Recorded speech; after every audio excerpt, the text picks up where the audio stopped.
Hello aspirants, welcome to the Hindu Comprehensive Editorial Analysis by IAS Paigar. In the analysis, newspaper important editorial articles UPSC perspective discuss article important. So without any further delay, let's get into the analysis. The first article to be discussed titled A Case of No Case. The trending of impeding seditious design to criticism of the government is disturbing. This topic comes under General Studies paper 2, Polity and Governance. This article talks about sedition case against the Lakshadweep filmmaker. So recently, இப்போ லக்ஷதீப்ல ஒரு important changes introduce பண்ணாங்க. Union territory லக்ஷதீப்ல liquor introduce பண்ணிருக்காங்க. But at the same time அங்க department of animal ஹஸ்பண்டரியில இருந்து meet production நடக்கக்கூடாது, மீட்டை யாரும் use பண்ணக்கூடாது அப்படின்னு சொல்லிட்டு அங்க இருக்க அட்மினிஸ்ட்ரேட்டர் ஒரு ஆர்டர் பாஸ் பண்ணியிருந்தாங்க. பேஸ்ட் ஆன் தட் ஆர்டர் இந்த லக்ஷதீப் ஃபில்ம் மேக்கர் அந்த ஆர்டர் கிரிட்டிசைஸ் பண்ணியிருந்தாங்க. ஸோ இதனால அவங்க மேல ஒரு செடிசிஸ் கேஸ் ஃபைலா இருக்கு. ஸோ இந்தியாவில் பார்த்தீங்க அப்படின்னா செடிஷன் கேஸ் எந்த ஐபியில் இன்ட்ரோடியூஸ் பண்ணியிருக்காங்க அப்படின்னா section 124A and section 153B. Section 124 penalises seditious speech or writing, அதை பத்தி பேசியிருக்காங்க. செக்ஷன் 153B எதை பத்தி பேசுனா it seeks to punish imputations against national integration. So national integration அகைன்ஸ்டாவோ இல்லை செடிஷனுக்கு ரிலேட்டடா எந்த ஒரு ஸ்பீச் கொடுத்தாலும் இல்லை ரைட்டிங் எழுதினாலும் அது they will invoke the sections 124A and section 153B. So இந்தியாவில் இந்த ஐபிசியில் வந்த செடிசியஸ் கேசஸ் ஃபர்ஸ்ட் எப்ப இன்ட்ரோடியூஸ் பண்ணிருப்பாங்க அப்படின்னா 1870 இன்ட்ரோடியூஸ் பண்ணிருப்பாங்க. அது யாருன்னா பிரிட்டிஷ் கவர்மெண்ட் இந்தியாவில் ரூல் பண்ணும்போது. ஒய் பிகாஸ் அந்த டைம்ல அந்த நேஷனலிஸ்ட் லீடர்ஸ் செடிசியஸ் சார்ஜஸ் அரெஸ்ட் பண்றதுக்காக இந்த மாதிரி ஒரு ப்ரொவிஷன்ஸ் இன்ட்ரோடியூஸ் பண்ணாங்க. இது ஒரு கொலோனியல் இயர் ஆக்ட். பட் இப்போ ரீசெண்ட் டைம்ஸ்லயே அதை ரொம்ப விகரஸா யூஸ் பண்ணிட்டு இருக்காங்கன்னு சொல்லியிருக்காங்க. ஸோ எதனால இந்த செடிசியஸ் கேஸை ரொம்ப அன்டிசரபிளா இருக்குன்னு சொல்லியிருக்காங்க அப்படின்னா இதை அதிகமா மிஸ்யூஸ் பண்ணியிருக்காங்க பொலிட்டிக்கல் பவர்ஸ்க்காக. கவர்மெண்ட் மிஸ்யூஸ் பண்ணாங்க சொல்லியிருக்காங்க. அந்த grounds that intolerance towards any strident criticism of the policy, government policy criticize பண்ணாலோ இல்ல tendency to discern non-existent threats to the state, stateல இல்லாத ஒரு threat அவங்க discern பண்ணி பேசுறாங்க. Next, deliberate resort to it despite the actions of any including of the offense. எந்த ஒரு இன்க்ரிடியேட்டிவ் ஒரு offense இல்லாத விஷயத்திலையும் இதை அவங்க அப்ளை பண்றாங்க. ஸோ இந்த மாதிரி விஷயங்களை இப்போ ரீசெண்ட் டைம்ஸ்ல இதை அதிகம் மிஸ்யூஸ் பண்ணிட்டு இருக்காங்க சொல்லியிருக்காங்க. ஈவன் இப்போ ரீசெண்ட் டைம்ஸ்ல அந்த கேரளா ஹைகோர்ட் அந்த பர்டிகுலர் செடிசியஸ் கேஸை ஆன்டிசிபேட் பெயில் கொடுத்துருக்காங்க. ஈவன் அதுக்கு முன்னாடி பார்த்தோம் அப்படின்னா கோர்ட்ஸ் இந்த ஓனர்ஸ் யாருக்கு லையா இருக்குன்னு பார்த்தீங்கன்னா கோர்ட்டுக்கு தான் லையா இருக்கு. ஏன்னா கான்ஸ்டியூஷன் இதை பத்தி எதுவுமே பேச கிடையாது. ஸோ எப்போதுமே இந்த செடிசியஸ் கேஸ் ஃபைல் ஆனால் கோர்ட்டுக்கு தான் அந்த responsibility to interpret this seditious charges. So court ரீசெண்டாக என்ன சொல்லியிருக்காங்க அப்படின்னா there is nothing in the use of the term that tended to create disaffection against the government or incite the people against it.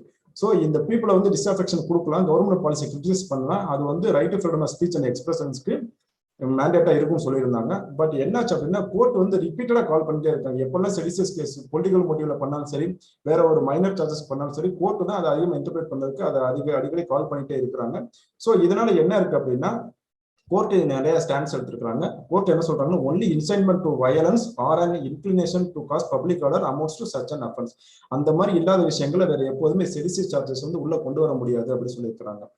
So even another bench high court Kerala high court அந்த even union டெரிட்டரியில் இப்போ issue பண்ண ஆர்டர்ஸையும் அது constitution வேல்யூஸ்க்கு அகேன்ஸ்டா போகுது, secular கண்ட்ரிக்கு அகேன்ஸ்டா போகுது, right to ஃப்ரீடம்க்கு அகேன்ஸ்டா போகுதுன்னு சொல்லிட்டு அதை என்ன பண்ணியிருந்தாங்க நல்ல வாயின்னு சொல்லியிருந்தாங்க. ஸோ இதனால என்ன இருக்கு அப்படின்னா tendency to accuse critics and detractors of having a design to provoke disaffection against the government is spreading among authorities across the country. Even அகாடமிஷியன்ஸா இருக்கட்டும், அதுக்கப்புறம் ஜேர்னலிஸ்டா இருக்கட்டும், ஈவன் ஸ்டூடெண்ட்ஸை கூட இந்த செடிசியஸ் கேசஸ்ல ரீசெண்ட் டைம்ஸ்ல அதிகமாக அரெஸ்ட் பண்ணியிருந்தாங்க. ஸோ கோர்ட் அதிகமாக இன்வால்வ் ஆக வேண்டியிருக்கு, இன்டர்பிரேட் பண்ணிக்கிட்டு இருக்கான்னு சொல்லியிருக்காங்க. So it is clearly the problem lies in the continuous of questionable provisions such as the one sedition on the statute book. So இது ஒரு questionable provision இருக்கு. போஸ்ட் இண்டிபெண்டன்ட் இந்தியாவில் இது right to freedom of speech and expression கொண்டு வந்திருக்கும். அதை கொண்டு வந்ததுக்கு அப்புறமும் இதை வயலேட் பண்ற மாதிரி இருக்கு. ஸோ இது கொஸ்டினபிளா இருக்கு. இந்த செடிஷனை ஸ்டேட் புக்ல ரிமூவ் பண்றத தவிர வேற வழி இல்லை அப்படின்னு சொல்லி ஆர்டிகலை கன்க்ளூட் பண்ணிருக்காங்க. Moving on to next article. இந்த next article title is war of words. இந்த ஆர்டிகல் எதை பத்தி பேசிருக்காங்க அப்படின்னா இப்ப ரீசெண்டா ட்விட்டருக்கும் நம்மளோட ஐடி மினிஸ்டர் ரவிசங்கர் பிரசாத்தோட அவங்களோட ட்விட்டர் அக்கௌண்ட்டை க்ளோஸ் பண்ணாங்க, அதாவது பேன் பண்ணி வச்சிருந்தாங்க. அதை பத்தி பேசியிருக்காங்க. ஸோ இதுல எக்ஸாம் ஓரியன்டா எந்த அளவுக்கு இம்பார்ட்டன்ட் பாயிண்ட்ஸ் கிடையாது. Just go through the highlighted area. It will be asked in your upcoming prelims examinations. The next article to be discussed titled The Law of Sedition is Unconstitutional. An urgent review of the Kedarnath judgment is necessary as sedition violates the basic right of speech and expression. This topic comes under General Studies paper 2, Polity and Governance. So ரீசெண்டா வினோத்வா கேசஸ்ல வந்து supreme court வந்து 1962 கேதார்நாத் சிங் கேஸ்ல என்ன judgement கொடுத்துருந்தாங்களோ அதை வந்து ரீஎஃபர்ம் பண்ணியிருக்கிறாங்க. அந்த கேதார்நாத் ஜட்ஜ்மெண்ட்ல என்ன சொல்லியிருந்தாங்க அப்படின்னா, இந்த supreme court upholds the validity of the seditious as defined in the section 124 of the IPC. So IPC section 124 என்ன சொல்லியிருந்தாங்களோ அதோட கான்ஸ்டிடியூஷனல் வேலிடிட்டி அப்பீல் பண்ணியிருந்தாங்க. ஸோ இது அப்பீல் பண்ணியிருந்ததுக்கு அப்புறம் சுப்ரீம் கோர்ட் வந்து என்ன ஒரு கிளாரிபிகேஷன் கொடுத்தாங்கன்னா, unless speeches or writings tend to cause violence or disorder there is no sedition. So இந்த கேஸை ஃபுல்ஃபில் பண்ணா மட்டும்தான் செடிஷஸ் கேசஸ் வந்து அவங்க மேல போகும். Otherwise it is not there is no sedition cases சொல்லியிருந்தாங்க. பட் இந்த ஸ்டாட்டிட்யூட் வந்து இன்னும் நம்மளோட ஸ்டாட்டிட்யூட் புக்ல இருக்கிறதுனால it continues to remain in the statute book. But at the same time citizens continue to go to jail not because their writing led to any disorder but because they made critical comments against authorities. So இதுக்கு வந்து ஸ்டேட்டுக்கா இருக்கட்டும் இல்ல other லா enforcing ஏஜென்சிஸ்க்கா இருக்கட்டும் நிறைய ப்ரோரோகேட்டிவ் அவங்களுக்கு நிறைய ப்ரோரோகேட்டிவ் கொடுத்துருக்கனால அவங்களோட legal டேர்ம்ஸ்ல வரும்போது அவங்களோட இன்டர்பிரேஷன் வேற மாதிரி இருக்கு. அதனால சிட்டிசன்ஸ் வந்து அடிக்கடி அரெஸ்ட் பண்ணிட்டே இருக்கிறாங்க அப்படின்னு சொல்லியிருக்காங்க. ஸோ ஃபர்ஸ்ட் திங் இந்த டிஸ்அஃபெக்ஷன்ல அதாவது இந்த செடிஷன் வந்து என்னென்ன இஷ்யூ இருக்குன்னு பார்த்தோம் அப்படின்னா, செக்ஷன் 125 ஐபிஎஸ்ல வந்து அது 4 சோர்சஸ் ஆஃப் செடிஷியஸ் ஆக்ட் வந்து கேட்டகரைஸ் பண்ணியிருக்காங்க. அது என்னன்னா spoken words, written words, signs or visible representation. So இந்த 4 கேட்டகரியை நம்ம அதிகமாக எக்ஸ்ட்ராபுலேட் பண்ணி பார்த்தோம் அப்படின்னா there is no difference between the definition of the section 124A and these 4 sources அப்படின்னு சொல்லியிருக்காங்க இந்த ஆத்தர். ஸோ எந்த ஒரு கேட்டகரிக்கும் டிஃபரன்ஸும் கிடையாது. ஈவன் இந்த 4 கேட்டகரிஸ்ல இருக்கு நம்ம எக்ஸ்பிளனேட்டரி அப்ரிவியேஷன்ஸ் பார்த்தாலும் சரி, நெக்ஸ்ட் இந்த IPC section 124 definition of section பார்த்தாலும் சரி ரெண்டு பெரிய டிஃபரன்ஸ் கிடையாதுன்னு சொல்லியிருக்காங்க. பட் இதுல ப்ராப்ளம் என்ன அப்படின்னா, சுப்ரீம் கோர்ட் வந்து கேதார்நாத் ஜட்ஜ்மெண்ட் வந்து அந்த கான்ஸ்டிடியூஷன் வேலிடிட்டி செக்ஷன் 125 அப்பீல் பண்ணியிருந்தாலும் அந்த கேட்டகரிக்குள்ள ஸ்டாட்டிட்யூட் புக் வந்து ரிமூவ் பண்ணணும் அப்படிங்கிற ஒரு ஆர்டர் பாஸ் பண்ணாம விட்டாங்க. ஸோ இதனால என்ன இருக்கு அப்படின்னா consistently ignore by the government. So அந்த ஈவன் கேதார்நாத் ஜட்ஜ்மெண்ட் கவர்மெண்ட் அடிக்கடி இக்னோர் பண்ணியிருக்கிறாங்க. அதுக்கப்புறம் சிட்டிசன்ஸ் அப்படின்னு சார்ஜ் எடுத்து sedition nearly criticising authority. So clear கட்டா எதெல்லாம் செடிஷன்ல வராதுன்னு சொல்லியிருந்தாங்களோ அதே மாதிரி எந்தெந்த கேசஸ்ல வந்து அத்தாரிட்டிஸை வந்து பீப்புள் வந்து கிரிட்டிசைஸ் பண்ண முடியும் அந்த மாதிரி ஒரு ஓவர் ஆர்க்கிங் பிரின்சிபல்ஸ் அவங்க எஸ்டாப்ளிஷ் பண்ணிருக்கலாம் அப்படின்னு சொல்லியிருக்காங்க. பட் இது வந்து இப்ப ஏன் மறுபடியும் லைம்லைட்டுக்கு வந்திருக்குன்னா, இப்போ லக்ஷ்வதீப் கேசஸ்ல மறுபடியும் லைம்லைட்டுக்கு வந்திருக்கு. நம்ம ப்ரீவியஸ் ஆர்டிகல்ல பார்த்தோம் அங்க வந்து ஒரு ஃபில்ம் மேக்கர் மேல செடிஷன் சார்ஜஸ் ஃபைல் பண்ணாங்க. பட் கேரளா ஹைகோர்ட் வந்து அதை நல் அண்ட் வாய்ட் பண்ணிட்டாங்க. அதுக்கு ஆன்டிசிபேட்டரி பெயில் கொடுத்துருக்காங்க நம்ம பார்த்தோம். ஸோ சுப்ரீம் கோர்ட் இந்த ப்ராப்ளம் எங்க இருக்கு அப்படின்னா, அதை வந்து அன்கான்ஸ்டியூஸ் டிக்ளேர் பண்ணாம அதை வந்து அப்பீல் பண்ணாதான் இப்போ ப்ராப்ளம் சொல்லியிருக்காங்க. It goes clearly against article 19(1)A. ஏன்னா 19(1)A நம்ம கான்ஸ்டியூஷன்ல right to freedom of speech and expression சொல்லியிருக்காங்க. So in democratic country citizens would have the right to freely express his opinion or thought. So அந்த டைம்ல இவங்க எந்த ஒரு government policy வந்தாலும் ஸ்கீம்ஸ் வந்தாலும் அதை கிரிட்டிசைஸ் பண்ணும்போது செடிஷியஸ் சார்ஜஸ் அவங்க மேல அப்ளை ஆகுது. So it directly violates article 19(1)A அப்படி சொல்லியிருக்காங்க. அது நெக்ஸ்ட் பாத்தீங்கன்னா ஆர்டிகல் 19(2)ல நிறைய ரீசனபிள் ரெஸ்ட்ரிக்ஷன்ஸ் நம்ம கான்ஸ்டியூஷன்ல கொடுத்துருக்காங்க. பட் இந்த ரீசனபிள் ரெஸ்ட்ரிக்ஷன்ஸ் வந்து நம்ம கோத்ரூ பண்ணாலும் இந்த செக்ஷன் 124A அதுல வந்து டைரக்டா எந்த ஒரு இன்வால்வ்மெண்ட் கிடையாது அப்படி சொல்லியிருக்காங்க. ஆர்டிகல் 19(2) வந்து அதை அப்போல் பண்ணாது அப்படி சொல்லியிருக்காங்க.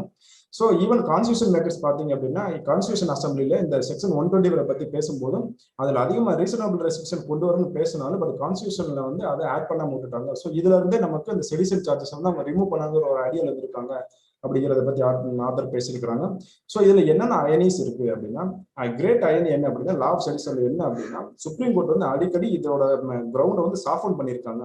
ஸோ இதனால இப்படி சப்சிக்வெண்டா நம்ம ஆல்ரெடி ப்ரீவியஸ் ஆர்டிகல்ல பார்த்த மாதிரி நிறைய அடிக்கடி சுப்ரீம் கோர்ட்டை இல்லை ஜுடிஷியரி அதை இன்டர்பிரேட் பண்ற மாதிரி இருக்கு. ஸோ லீகல் அத்தாரிட்டிஸ் வந்து யார் மேலே கேஸ் ஃபைல் பண்ணாலும் ஜுடிஷியரிக்கு அதிகமான டைம்ல ட்ரையலுக்கு வர்றப்போ ஜுடிஷியரி தான் இதை வந்து ஒரு எவால்விங் கான்செப்டா மாத்தி இருக்காங்க அப்படின்னு சொல்லியிருக்காங்க. இது வந்து ஒரு கிரேட்டஸ்ட் அயனியா இருக்குன்னு சொல்லியிருக்காங்க. இதுக்கு நிறைய ஹிஸ்டாரிக்கல் எக்ஸாம்பிள் கொடுத்துருக்காங்க. இன்னும் Bangabasi case in 1891, Balagangadhar Tilak case in 1897 and 1908, Mahatma Gandhi case 1922. இதுல எல்லாம் பாத்தீங்க அப்படின்னா அந்த டைம்ல இந்த ஹை கோர்ட்ஸும் சரி பிரைவேட் கவுன்சில்ஸும் சரி எல்லாருமே கவர்மெண்ட்டை வந்து டைரக்டா நீங்க கிரிட்டிசைஸ் பண்றது மட்டும் கிடையாது, நீங்க அந்த மாதிரி ஏதோ ஒரு ஒப்பீனியன் கொடுத்தீங்கனாலும் இல்ல ஏதோ ரைட்டிங் கொடுத்தீங்கனாலும் செடிஷியஸ் கேஸ் வரும் அப்படின்னு சொல்லியிருக்காங்க. இப்ப ஈவன் சுப்ரீம் கோர்ட்டோட இன்டர்பிரேஷனும் இந்த லைன்ஸ்ல தான் இருக்குன்னு சொல்லியிருக்காங்க. ஸோ கேதார்நாத் ஜட்மெண்ட் கொடுக்கும்போது சுப்ரீம் கோர்ட் எந்த மாதிரியான ஒரு ஸ்டெப் எடுத்திருந்தாங்க, எதை பத்தி டீல் பண்ணியிருந்தாங்க அப்படின்னா, நிகரந்து தத்தா மஜும்தார் வெர்சஸ் எம்பரர் 1942 ஒரு கேஸ் ஃபைல் பண்ணாங்க. அந்த கொலோனியல் கவர்மெண்ட் டைம்ல அந்த அந்த ஃபெடரல் கவர்மெண்ட் எந்த மாதிரியான ஒரு லாஜிக்கல் ரீசனிங் கொடுத்தோ அதே சேம் ரீசனிங் தான் இந்த கேதார்நாத் ஜட்மெண்ட் சுப்ரீம் கோர்ட் எடுத்திருக்காங்க அப்படின்னு சொல்லியிருக்காங்க. ஸோ நெக்ஸ்ட் எந்த மாதிரியான இந்த மாதிரி செடிஷன் கேசஸ் வரும்போது எப்படி வந்து அதை சிட்டிசன்ஸோட ரைட்ஸ் வந்து இம்பாக்ட் பண்ணுதுன்னா, இது வந்து டைரக்ட் வயலேஷன் ஆஃப் ஆர்டிகல் 19(1)ஏன்னு பார்த்தோம். நெக்ஸ்ட் இது வந்து it does not coincide with article 19(2) which gives reasonable restrictions அப்படி சொல்லியிருக்காங்க. So Kedarnath judgment makes it possible for the law enforcement measure to easily take away the fundamental rights of citizen. இந்த டெமோக்ரஸின்னு பார்த்தீங்கன்னா பீப்புளுக்கு வந்து ஒரு இன்னேலபிள் ரைட் இருக்கணும். அவங்க என்னென்ன பேசுறாங்களோ எதெல்லாம் விரும்புறாங்களோ அதை சொல்லணும்னு நினைக்கிறேன். But at the same time there should be some limitation. But அந்த லிமிடேஷனுக்காக நம்ம செடிஷன் கேஸை யூஸ் பண்ண முடியாதுன்னு சொல்லியிருக்காங்க. ஸோ இந்த ஆர்டிகல் 19(2) பேஸ் பண்ணி ஆர்டிகல் 19(1)A பேஸ் பண்ணியும் இந்த செடிஷன் சார்ஜ் வந்து ஒரு அர்ஜென்ட் ரிவ்யூ கொண்டு போகணும். ஒரு larger bench of supreme court கொண்டு போய் அதை வந்து ரிவ்யூ பண்ணணும். முடிஞ்சா அதை வந்து ஈவன் ஸ்டாட்யூட்டரி புக்ல வந்து ரிமூவ் பண்ணணும்னு சொல்லியிருக்காங்க. Moving on to next article, the next article is titled as Reopen the Files, Reconsider Privatization. In the backdrop of an economic contraction, it is proven to revisit aggressive privatization of public enterprises. This topic comes under General Studies Paper 3, Economic Development. நம்ம எல்லாருக்கும் already தெரியும், இப்போ COVID-19 pandemic வந்ததுக்கு அப்புறம் economic contraction ரொம்ப அதிகமாக இருந்துச்சு. So இதனால கவர்மெண்ட் வந்து என்ன பண்ணாங்க அப்படின்னா, த்ரூ ஆத்ம நிர்பர் பாரத் பேக்கேஜ்ல வந்து ஒரு அக்ரெசிவ் பிரைவேடைசேஷன் பாலிசியை கொண்டு வந்திருக்கிறாங்க. பட் இது வந்து இப்போ கவர்மெண்ட் இப்போ ரீசெண்ட் டைம்ஸ்ல அக்ரெசிவ் பாலிசி எடுத்திருந்தாலும் இதுக்கு முன்னாடியே நிறைய டிஸ்இன்வெஸ்ட்மெண்ட் நடந்திருக்கு. பட் இது இந்த அளவுக்கு அக்ரெசிவா இல்லை அப்படின்னு ஆத்தர் சொல்லியிருக்கிறாங்க. ஸோ ஈவன் நம்ம LPG era 1991 LPG reform start பண்ணோம். அப்போல இருந்தே நம்ம நிறைய பிரைவேடைசேஷன் பண்ண ஆரம்பிச்சோம். It has brought efficiency in economic production productivity. அதுக்கப்புறம் நிறைய டெக்னாலஜி கொண்டு வந்திருக்காங்க. ஸோ இதனால எக்கனாமிக் எஃபிஷியன்சி இன்க்ரீஸ் ஆகுதுன்னு சொல்லியிருக்காங்க. இந்த எக்கனாமிக் ரிஃபார்ம்ஸ் வந்து எந்த கோர் பிரின்சிபலை பேஸ் பண்ணியிருக்குன்னா வாஷிங்டன் கன்சென்சஸை பேஸ் பண்ணியிருக்கு. ஸோ இதை வந்து அவங்க ப்ரிலிம்ஸ்ல கேட்கலாம், நோட் பண்ணிக்கிறோங்க. நெக்ஸ்ட் என்ன பிரைவேட் செக்டர் வந்து நிறைய மோர் எஃபிஷியன்ட் வந்திருக்கு. ப்ரொபப்ளிக் இன்வெஸ்ட்மெண்ட் வந்தாலும் பட் ரீசெண்ட் டைம்ஸ்ல அக்ரெசிவா இதை பண்ணிக்கிட்டு இருக்காங்க. பட் இதை வந்து ஒரு ரீவிசிட் பண்ணணும் அப்படின்னு ஆத்தர் சொல்லியிருக்காங்க. ஸோ எந்தெந்த ஏரியால அதிகமா சொல்லியிருக்காங்க அப்படின்னா, இப்போ என்னென்ன இஷ்யூஸ்னால அதிகமா இந்த பிரைவேடைசேஷன் நடந்துக்குன்னு சொல்றாங்க அப்படின்னா, எக்கனாமிக் கான்ட்ராக்ஷன் அதிகமா இருந்திருக்கு. அதுக்கப்புறம் அன்எம்ப்ளாய்மெண்ட் அதிகமா இருக்கு. இன்கம் வந்து அதிகமா ட்ராப் ஆயிருக்கு. ஈவன் இந்த எக்கனாமிக் ஆக்டிவிட்டி வந்து கான்ட்ராக்ஷன் நடந்ததுனால என்பிஏவும் பலூன் ஆயிட்டு இருக்கு. கவர்மெண்டோட பிசிக்கல் டெபிசிட், ஏன்னா எக்கனாமிக் ப்ரொடக்ஷன் இருந்தாலும் ரெவன்யூ வரும். ரெவன்யூ இருந்தாலும் கவர்மெண்ட் வந்து ஸ்பெண்ட் பண்ண முடியும். பட் இப்போ ரெவன்யூ இல்லாதனால கவர்மெண்ட் டென் டு பாரோ, இதனால பிசிக்கல் டெபிசிட் ரைஸ் ஆயிட்டு இருக்குன்னு சொல்லியிருக்காங்க. ஸோ எந்தெந்த மாதிரியான கேட்டகரிஸை வந்து நம்ம கொண்டு வர முடியும், அதுல ஒவ்வொரு கேட்டகரியில ஆஃப் இண்டஸ்ட்ரியில வந்து என்னென்ன இஷ்யூஸ் இருக்கு, அதுக்கு எந்த மாதிரியான பாசிபிள் சொல்யூஷன்ஸ் கொடுக்க முடியும் பேசியிருக்காங்க. ஃபர்ஸ்ட் பாத்தீங்க அப்படின்னா, enterprises that have been sick for a long time. So ரொம்ப லாங் டைம்ல வந்து அது சிக்கா இருந்துச்சு. அதுல வந்து நிறைய டெக்னாலஜி பிளான்ஸ் அண்ட் மெஷினரி வந்து அப்சலிட்டா இருக்கும். அதுக்கப்புறம் மேனேஜரியல் ஹியூமன் ரிசோர்சஸ் வந்து ரொம்ப அட்ரோஃபைடா இருக்கும். ஸோ இதெல்லாம் they are beyond redemption. So அதை வந்து நம்ம க்ளோஸ் பண்ணணும், அசட்ஸை சோல்வ் பண்ணணும், அதுக்கப்புறம் அதை வந்து பிரைவேடைஸ் பண்ணலாம்னு சொல்லிட்டு. ஸோ இந்த மாதிரி போறப்போ ஃபேக்டர்ஸ் ஆஃப் ப்ரொடக்ஷன் நம்ம படிச்சிருப்போம். ஸோ லேண்ட் வந்து அதோட வேல்யூ இன்க்ரீஸ் ஆகிட்ட போதும், அது வந்து கவர்மெண்டா தான் இருக்கும்.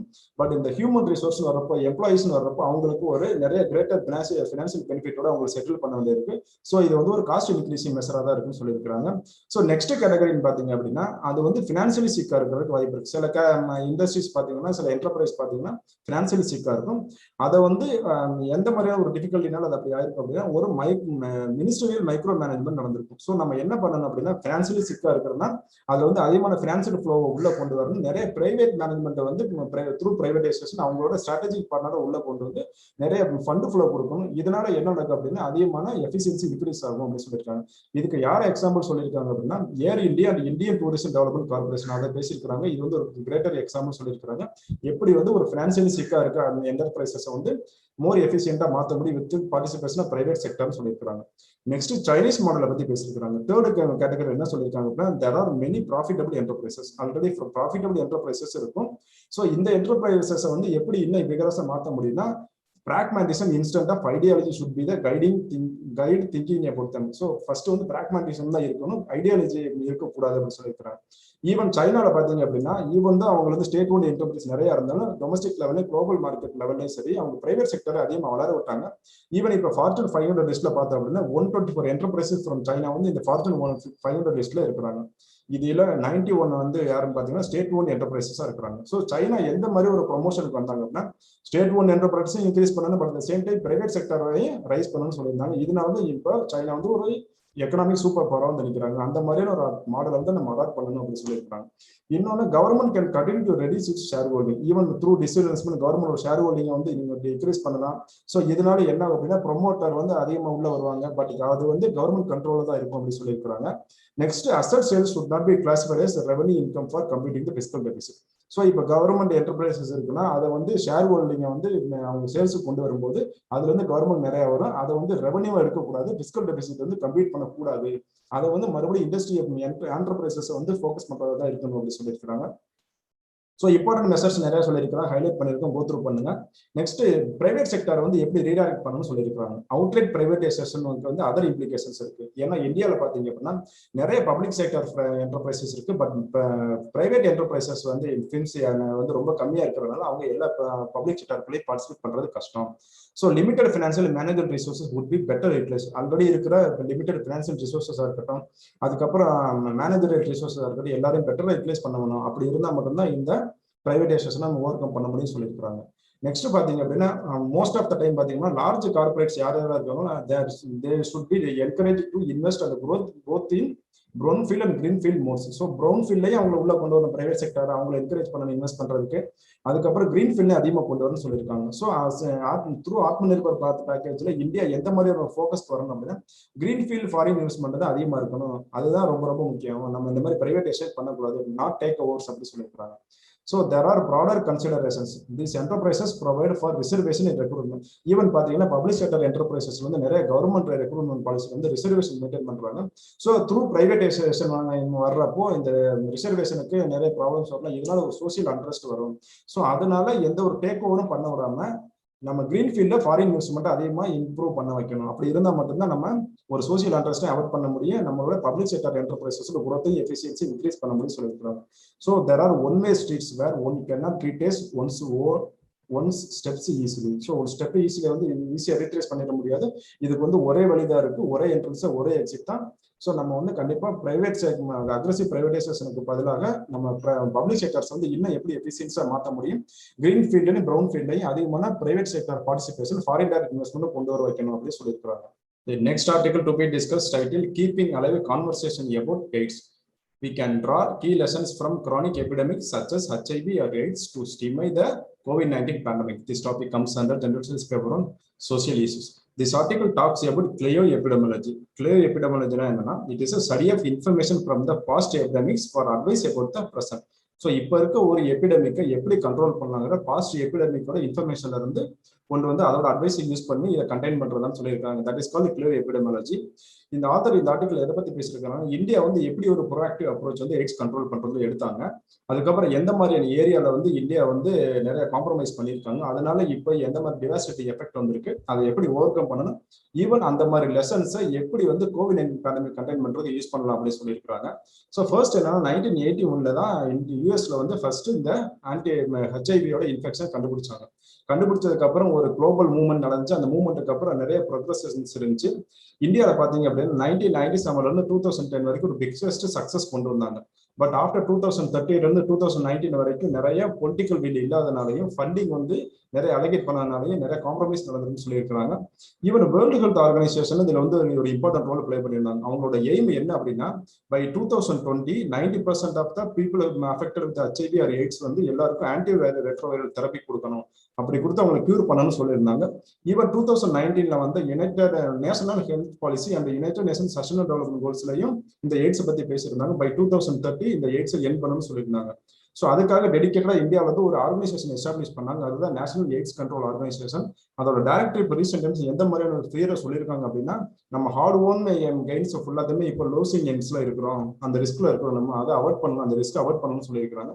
ஸோ இந்தியா எப்படி இந்த நிறைய சக்சஸ்ஃபுல் ஸ்டோரியில இருந்து ஸ்லிப் ஆயிருக்காங்க அப்படின்னு பேசியிருக்காங்க.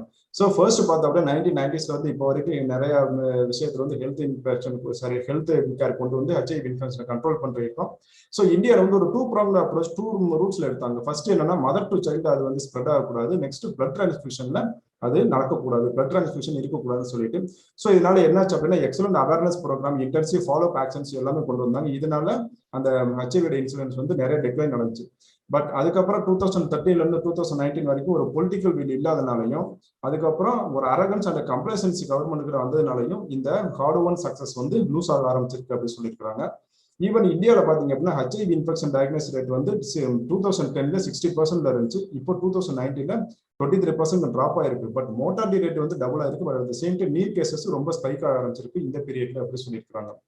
ஸோ இதனால என்ன இருக்கு அப்படின்னா நம்ம நிறைய எஜுகேஷன் கேம்பெயின் கொண்டு வந்தோம், பீப்புள் அவேர்னஸ் எம்பவர் பண்றதுக்கு, அதுக்கப்புறம் அந்த வல்லரபிள் கம்யூனிட்டிஸ் வந்து எம்பவர் பண்றதுக்கு நிறைய கேம்பெயின் கொண்டு வந்தோம். பட் இது எல்லாமே இப்போ ரீசெண்ட் டைம்ஸ்ல அதோட ஸ்டீமை வந்து லூஸ் பண்ணிருக்கு அப்படின்னு சொல்லியிருக்காங்க.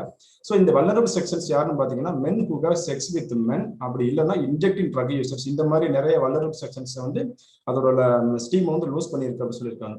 ஸோ எப்படி வந்து ஒரு ட்ரஸ்டிங் சேம் ஃபார்முலாவை நம்ம எம்சைஸ் பண்ண முடியும் அப்படின்னா, எய்ட்ஸ் மூவ்மெண்ட் வந்து ஸ்ட்ராங் பொலிட்டிக்கல் லீடர்ஷிப் இருந்துச்சு, financial support, advocacy and activism were non-negotiable in the successful handling of the movement.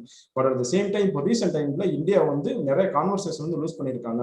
Focus வந்து ப்ராடர் பொலிஷன் ஃபோக்கஸ் வந்து காம்ப்ரமைஸ் ஆயிருக்கு அப்படின்னு சொல்லியிருக்காங்க. ஸோ எந்த மாதிரியான ஒரு ப்ரோஆக்டிவ் அப்ரோச் நம்ம மறுபடியும் எடுக்கணும் அப்படின்னு சொல்லியிருக்காங்கன்னா, need for multi sectoral multi problem ஸ்ட்ராட்டஜியை வந்து மறுபடியும் எடுக்கணும். அப்படி இருந்தால் மட்டும்தான் எய்ட்ஸ் பேண்டமிக் நம்ம எபிடமிக் வந்து கண்டெயின் பண்ண முடியும் சொல்லியிருக்காங்க. ஸோ வேற ஏதாவது இதே மாதிரி எய்ட்ஸ் மாதிரி வேற ஏதாவது மெடிக்கல் கிரைசிஸ் வந்தாலும் we can trust the same formula. இப்போ எய்ட்ஸ்ல எந்த மாதிரியான ஒரு ப்ரோஆக்டிவ் அப்ரோச் எடுத்தோமோ, நிறைய மாஸ் மூவ்மெண்ட் கொண்டு வந்தோம், அவேர்னஸ் கேம்பெயின் கொண்டு வந்தோம், இந்த வல்லரபிள் செக்ஷன்ஸ்க்கு நிறைய எஜுகேஷன் கொடுத்தாங்க, அவேர்னஸ் கொடுத்தாங்க. ஸோ இதுவே வந்து பெரிய ரோல் பிளே பண்ணுச்சு. அந்த மாதிரியான ஒரு ஃபார்முலாவை இப்போ COVID-19 பேண்டமிக் கண்டெயின் பண்றதுக்கு நம்ம யூஸ் பண்ணிக்கிற முடியும். But at the same time it should be supported by science driven responses, good quality data and empirical evidence, consolidating guidelines. So இந்த மாதிரி ஒரு கம்பைன்ட் எஃபெக்ட் இருந்தால் மட்டும்தான், ஒரு மல்டி செக்டர்ல இருந்து மல்டி ப்ராப்ளம் ஸ்ட்ராட்டஜி இருந்தால் மட்டும்தான் இப்போ இருக்க பேண்டமிக்கை கண்டெயின் பண்ண முடியும் சொல்லியிருக்காங்க. ஸோ நெக்ஸ்ட் இந்தியாவில் பார்த்தீங்க அப்படின்னா நேஷனல் எய்ட்ஸ் கண்ட்ரோல் ப்ரோக்ராம் கொண்டு வந்தாங்க. ஸோ இது வந்து எல்லா ஸ்டேட்லையுமே இம்ப்ளிமெண்ட் பண்ணாங்க, ஈவன் டிஸ்ட்ரிக்ட் லெவலில் கொண்டு போனாங்க. ஸோ கவர்மெண்ட் ஸ்டேட் கவர்மெண்ட்ஸ்க்கு ஃப்ரீ ஹேண்ட் கொடுத்துருந்தாங்க. அது ஃப்ரீ ஃபண்ட் கொடுத்ததுனால அந்த ஆக்ஷன் பிளானை வந்து நேஷனல் எய்ட்ஸ் கண்ட்ரோல் ஆர்கனைசேஷன் சூப்பர்விஷன்ல சக்சஸ்ஃபுல்லாக இம்ப்ளிமெண்ட் பண்ணாங்க.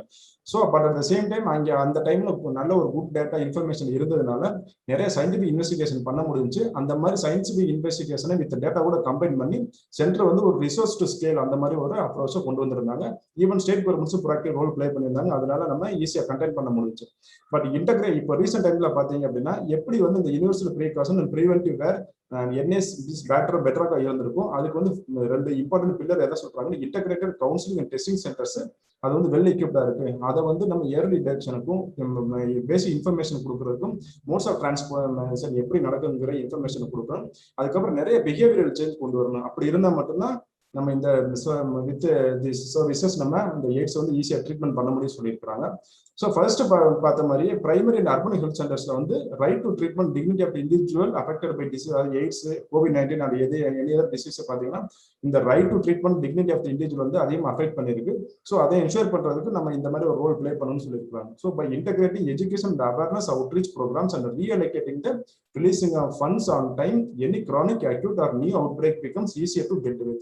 ஸோ இப்போ எய்ட்ஸ் எப்படி கண்ட்ரோல் பண்ணமோ ஆஃப்டர் 40 இயர்ஸ் இப்போ மறுபடியும் 2020 இருந்து நம்ம பேண்டமிக் வந்து கண்டெயின் பண்ணிட்டு இருக்கோம். ஸோ அதுக்கு சேம் ஃபார்முலா அடாப்ட் பண்ணணும். பட் அதுக்கு குவாலிட்டி டேட்டா வேணும். இந்த மாதிரி multi stakeholder approach, multi problem ஸ்ட்ராட்டஜியை கொண்டு வந்து அதை கண்டெயின் பண்ணணும்னு சொல்லியிருக்காங்க. Moving on to next article. The next article is titled as Rattling Foreign Investors. India's failure to honor adverse international judicial rulings hurts its image as an investor destination. This topic comes under General Studies paper 3, Indian economy. So இந்த ஆர்டிகிள்ல recently India வந்து ஒரு important கேஸை வந்து lose பண்ணாங்க. அந்த important case loose பண்ணதுக்கு அப்புறம் நிறைய ஃபாரின் இன்வெஸ்ட்மெண்ட் வந்து இன்சர்ஜென்சி அதிகமாக உள்ள வந்துருக்கு, இன்ஃப்ளோ உள்ள வந்திருக்கு. அது எப்படி வந்துருச்சு எல்லாமே ஷார்ட் டேர்ம்ங்கிற மாதிரி ஒரு செவரல் எக்கனாமிக்ஸ் வந்து ஆர்கியூ பண்ணியிருக்காங்கன்னு சொல்லியிருக்காங்க. ஸோ ஃபர்ஸ்ட் பார்த்தோம் அப்படின்னா இந்தியா வந்து ரெண்டு important high profile bilateral investment treaty டிஸ்பியூட்ல வந்து லூஸ் பண்ணாங்க. அது எது கூட பார்த்தோன்னா ஃபர்ஸ்ட் வோடஃபோன், அதுக்கப்புறம் கெயின் எனர்ஜி. இது ரெண்டுமே ஒரு ரெட்ரோகேட்டிவ் டாக்ஸேஷன் பாலிசினால வந்ததுதான். பட் இதை வந்து இந்தியா லூஸ் பண்ணிட்டாங்க. பட் இந்தியா மறுபடியும் இன்டர்நேஷனல் லெவல்ல சேலஞ்ச் பண்ணியிருக்காங்க. இந்த ரெண்டு இதோடைய court of the seat of ஆர்பிட்ரேஷன்ல கொண்டு போய் இதை சேலஞ்ச் பண்ணியிருக்காங்க. இதுக்கப்புறம் பார்த்தோம் அப்படின்னா இந்தியா வந்து எதுக்காக இதில் போய் அப்பீல் பண்ணியிருக்காங்கன்னா, முடிஞ்ச வரைக்கும் இந்த ஆர்பிட்ரேஷனோட கம்ப்ளைண்ட்ஸை வந்து ஒரு ட்ராக் ஸ்டெப் கொண்டு வரணும். இதனால என்ன ஆகும் அப்படின்னா, இப்ப கெயின் வந்து இந்தியா மேல யூஎஸ்ல போய் ஒரு ஆர்பிட்ரேஷன் அவார்டை என்ஃபோர்ஸ் பண்ண சொல்லி அவங்க ஆர்பிட்ரேஷன் லீகல் ப்ரொசீடிங் போயிருக்கிறாங்க. என்ன சொல்றாங்க அப்படின்னா, ஏர் இந்தியாவோட அசெட்ஸை வந்து இவங்க ஒர்த் ஆஃப் 1.2 பில்லியனை வந்து இவங்களுக்கு ரிவைவ் பண்ணி கொடுக்கணும், கெயினுக்கு வந்து கொடுக்கணும். அப்போதான் ஆர்பிட்ரேஷன் அவார்டு வந்து கிளியர் கட்டா இம்ப்ளிமெண்டேஷன் பண்ண முடியும் சொல்லியிருக்காங்க. நெக்ஸ்ட் இந்தியா வந்து other high set of profile BIT டிஸ்பியூட்ஸ்ல வந்து லூஸ் பண்ணியிருந்தாங்க. அது எதுன்னு பாத்தீங்கன்னா ஆண்ட்ரிக்ஸ் வந்து ஒரு commercial arm of Indian Space Research Organisation. அது வந்து ஒரு பெங்களூர் பேஸ்ட் ஸ்டார்ட் அப் கூட ஒரு கொலாபரேஷன்ல இருந்தாங்க. எதுக்குன்னா சேட்டலைட் ஸ்பெக்ட்ரம் லீஸ் பண்றதுக்கு. ஸோ அதுல அவங்களுக்கு பாத்தீங்கன்னா நிறைய ப்ராப்ளம்ஸ் இருந்துச்சு, நிறைய கரப்ஷன் இருக்குங்கிற மேண்டேட்ல என்ன பண்ணிட்டாங்கன்னா கவர்மெண்ட் வந்து அந்த அக்ரிமெண்ட் வந்து அன்யூல் பண்ணாங்க. பட் இந்த அன்னில்மெண்ட் வந்து ஒரு பெரிய 3 லீகல் டிஸ்பியூட்ஸ் வந்து கிரியேட் பண்ணுச்சு. ஆனா இந்த 3 டிஸ்பியூட்லயுமே இந்தியா வந்து லூஸ் பண்ணிட்டாங்க. So already Vodafone gain India கேஸ்ல லூஸ் பண்ணிட்டாங்க. பட் அதுல வந்து அந்த ஆர்பிட்ரேஷன் அவார்டு இம்ப்ளிமெண்டேஷன் பண்ணாம அவங்க இந்தியாவோட ஸ்டெப் வந்து ட்ராக் பண்ணிட்டு இருக்காங்க. நெக்ஸ்ட் ஆண்ட்ரிக்ஸ் கூட வந்ததுல இந்தியா லூஸ் பண்ணிருச்சு. நெக்ஸ்ட் இந்தியா வந்து ஒரு டெடிகேட்டட் ஆர்கனைசேஷன் இன்ஸ்டியூஷன் வச்சிருக்காங்க இந்த மாதிரி லீகல் டிஸ்பியூட் வந்து கொண்டு வரதுக்கு, அது நேஷனல் கம்பெனி லா ட்ரிபியூனல். ஸோ அதுல இருந்து நிறைய இந்தியா வந்து ரொம்ப டிலே பண்ணிக்கிட்டு இருக்காங்க ஆர்பிட்ரேஷன் அவார்டை இம்ப்ளிமெண்டேஷன் பண்றதுன்னு சொல்லிட்டு இருக்காங்க. ஸோ இந்த மாதிரி விஷயங்கள் நடக்கும்போது இந்தியாவுக்கு வந்து எந்த மாதிரியான ஒரு நெகட்டிவ் பர்செப்ஷன் வந்துருக்குன்னா, இந்தியா வந்து இன்வெஸ்டர் ஃப்ரெண்ட்லியா கிடையாது. ஈவன் தான் இன்வெஸ்டர்ஸ் வந்து ஹோஸ்ட் கண்ட்ரீஸ்ல வந்து இன்வெஸ்ட் பண்ண நினைச்சாலும் இந்த மாதிரி இந்தியா வந்து அதிகமா ரொம்ப ரெட்ரோகிரேட் ஸ்டெப் எடுக்கிறதுனால அவங்களோட கான்ஃபிடன்ஸ் ட்ரஸ்ட் வந்து எரோட் ஆயிருக்கு அப்படின்னு சொல்லியிருக்கிறாங்க. ஸோ இந்தியா வந்து ஒரு அஸ்பைரிங் டெஸ்டினேஷனா இருக்குது ஃபாரின் டைரக்ட் இன்வெஸ்ட்மெண்ட்டுக்கு. பட் இந்த மாதிரியான விஷயங்கள்னால it will not help India to become Make in India programme successful and global leader of manufacturing அந்த ஏரியாவில் வர முடியாதுன்னு சொல்லியிருக்காங்க. அது வந்து ஒரு ஹேர்டலா இருக்குன்னு சொல்லியிருக்காங்க. ஸோ ரீசெண்டா இந்தியால ஆத்ம நிர்பர் இது எந்த கான்டெக்ட்ல பேசியிருக்காங்கன்னா, ஆத்ம நிர்பர் பாரத் வந்து நம்ம பிரைம் மினிஸ்டர் வந்து லான்ச் பண்ணாங்க ஆஃப்டர் கோவிட்-19 பேண்டமிக் வந்ததுக்கு அப்புறம். ஸோ இது வந்து என்ன அப்படின்னா ஒரு செல்ஃப் ரிலையன்ட் இந்தியாவை கிரியேட் பண்ணணும் அப்படின்னு சொல்லிட்டு. ஸோ இப்போ ரீசெண்ட் டைம்ஸ்ல அதோட ஃபோக்கஸ் எப்படி மாத்திருக்காங்கன்னா, மேக் இன் இந்தியா ப்ரோக்ராம்ல இருந்து மேக் ஃபார் த வேர்ல்டு அந்த மாதிரி இந்த ஆத்ம நிர்பர் பாரத் அபியானை சேஞ்ச் பண்ணியிருந்தாங்க. ஸோ அந்த மாதிரி வந்து அந்த ஒரு பாலிசி இனிஷியேட் பண்ணதுக்கு அப்புறம் இந்தியா வந்து 81.72 பில்லியன் இன் 2020-21 ஹையஸ்ட் எஃப்டிஐ இது வரைக்கும் வராத அளவுக்கு எஃப்டிஐ வந்துருச்சு. பட் இந்தியா வந்து அதை வந்து ஒரு சக்சஸா பார்க்குறாங்க Indian government. But most of the economies இது எல்லாமே இந்த எஃப்டி இன்ஃப்ளோஸ் அதிகமாக வர்றதுக்கு எது ரீசனா இருந்திருக்குன்னா, ஷார்ட் டர்ம் போர்ட்ஃபோலியோ தான் ரீசனா இருந்திருக்கு. இன்வெஸ்ட்மெண்ட் ஃப்ளோஸும் அதிகமாக இருந்திருக்கு. எந்த ஒரு மேஜர் அக்விசிஷன் டீல்ஸும் நடக்கல. எந்த ஒரு செலக்ட் கார்பரேஷன்ஸ்லையும் அது இன்வால்வ் ஆகல. ஸோ இதை வந்து ஒரு நாங்கள் சக்சஸ்ஃபுல் மேண்டேட் எடுத்துக்கிற முடியாது. இதுக்கு இப்போ இம்பார்ட்டன்ட் பெரிய ரீசன் லாங் டேர்ம்ல எந்த ஒரு எஃப்டி இன்வெஸ்டர் ஆகிற ரீசனும் இந்த இந்தியா இந்த மாதிரியான ஆர்பிட்ரேஷன் அவார்ட்ஸ்ல வந்து நெகோசியேட் பண்றதுனால அது ட்ராக் அதோட ஃபீட்டை வந்து ட்ராக் பண்றதுனால தான் அப்படி சொல்லி ஆர்டிகல்ல கன்க்ளூட் பண்ணியிருக்காங்க. So moving on to next article, the next article is titled as Entering the CAPF Steps. It makes no sense to appoint any army officers or advisors for anti-Maoist operations in the Home Ministry. So இதில் நம்ம exam ஓரியன்டாக பேச நிறைய விஷயங்கள் discuss பண்ணுறதுக்கு எதுவுமே கிடையாது. இந்த ஏரியாவில் நம்ம நிறைய விஷயங்கள் ஹைலைட் பண்ணியிருக்கோம். அதை மட்டும் கோத்ரூ பண்ணுங்க. It will be very helpful in your examinations. So with reference to data points spending more eating less. So இப்போ ரீசெண்ட் டைம்ஸ்ல பார்த்தீங்க அப்படின்னா இன்ஃப்ளேட்டட் பில் வந்திருக்கு. அதாவது இந்த எடிபிள் ஆயில்ஸாக இருக்கட்டும், பல்சஸாக இருக்கட்டும், அதோட பிரைசஸ் எல்லாம் ரொம்ப அதிகமாக இன்க்ரீஸ் ஆயிருக்கு. பட் ரீசெண்ட் டைம்ஸ்ல வந்து லைவ்லிஹுட் வந்து ரொம்ப அஃபெக்ட் ஆயிருக்கு கோவிட்-19 பேண்டமிக்னால. ஸோ அந்த ஒன் எண்ட் பீப்புளுக்கு வந்து இன்கம் கிடையாது. பட் அதர் எண்ட்ல பார்த்தீங்கன்னா இந்த இன்ஃபிளேஷன் அதிகமாக இருக்கிறதுனால பீப்புள் வந்து இந்த இன்ஃப்ளேட்டட் பில்லுக்கு வந்து ஆளாயிருக்கிறாங்க. ஸோ இந்த இன்ஃப்ளேட்டட் பில்லுனால என்ன இருக்கு அப்படின்னா, பீப்புள் வந்து அவங்களோட எக்ஸ்பென்சஸ் வந்து கம்மி பண்ணியிருக்கிறோம். அது எந்த ஏரியாவில் பார்த்தீங்கன்னா ஃபுட் கேட்டகரியில அதிகமாக எக்ஸ்பென்ஸ் வந்து காம்ப்ரமைஸ் பண்ணியிருக்கிறாங்க. ஸோ இந்த மாதிரி காம்ப்ரமைஸ் பண்றதுனால கண்டிப்பா நியூட்ரிஷன் லெவல் கம்மியாகும், மால் நியூட்ரிஷன் இன்க்ரீஸ் ஆகும். ஸோ மால் நியூட்ரிஷன் இன்க்ரீஸ் ஆகும்போது நம்ம ஹியூமன் ரிசோர்ஸை பில்ட் பண்றதுல ஒரு பெரிய டிராபேக் இருக்கும் அப்படி சொல்லியிருக்காங்க. ஸோ இன்கம் டிராப் நமக்கு ஆல்ரெடி தெரியும். பேண்டமிக் அப்புறம் எந்த அளவுக்கு ஒரு லைவ்லிஹுட் அஃபெக்ட் இருந்துச்சுன்னு சொல்லிட்டு நிறைய பேர் வந்து மறுபடியும் பாவர்ட்டி டிராப்ல போயிருக்கிறாங்க. ஈவன் நிறைய பேருக்கு வந்து அன்எம்ப்ளாய்மெண்ட் வந்து இன்க்ரீஸ் ஆகிட்டு இருக்கு. ஆல்ரெடி 45 இயர்ஸ் அளவுக்கு இல்லாத அளவுக்கு அன்எம்ப்ளாய்மெண்ட் இன்க்ரீஸ் ஆயிருக்கு. So with combined effect of inflated bill and income drop, people are eating less. So it will be a common concern for Indian economy அப்படின்னு சொல்லியிருக்காங்க. This all for today's discussion. Please go through the highlighted newspaper. It will be helpful in your upcoming examinations. Stay safe, stay motivated. Thank you.